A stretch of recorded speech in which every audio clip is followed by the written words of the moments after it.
Games നടത്തിപ്പിൽ കടുത്ത അതൃപ്തിയുമായി ദേശീയ തലത്തിൽ നിന്നുള്ള മാധ്യമപ്രവർത്തകർ.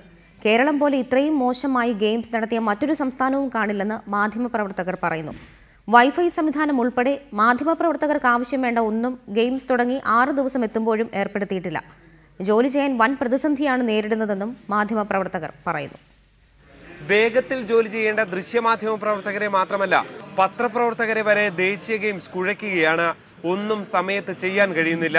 ഗെയിംസ് തുടങ്ങി 6 ദിവസമായിട്ടും അടിസ്ഥാന ആവശ്യമായ ഇന്റർനെറ്റ് സൗകര്യം പോലും ലഭ്യമാക്കിയിട്ടില്ല.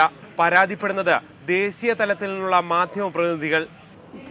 I just wanted a small request. Sir, there is absolutely no media facility available for us. The data card is not working. There is no Wi-Fi. How are we supposed to file our stories? അടിസ്ഥാന സൗകര്യങ്ങളില്ലാത്ത മറ്റു പല സംസ്ഥാനങ്ങളും ഇതിലും ഗംഭീരമാക്കി games നടത്തി.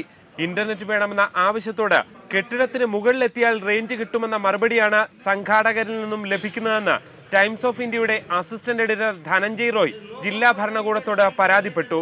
The event will get over day after tomorrow. Till now there is no Wi-Fi. Even I have my own individual data card. There is no signal for it.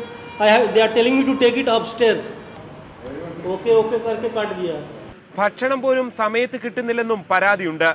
Games തീരുമ്പോഴെങ്കിലും സൗകര്യങ്ങൾ ഒരുക്കി പൂർത്തിയാക്കുമോ എന്നതാണ് ഇവർ ചോദിക്കുന്നത്. ദേശീയ മാധ്യമ പ്രവർത്തകർ പോലും ഇത്തരത്തിൽ ആക്ഷേപം ഉന്നയിക്കുന്നത് കേരളത്തിന് തന്നെ അപമാനമാണ്. ക്യാമറമാൻ ഷിജു എം നായർക്കൊപ്പം ജി ശ്രീജിത്ത്, റിപ്പോർട്ടർ, തിരുവനന്തപുരം.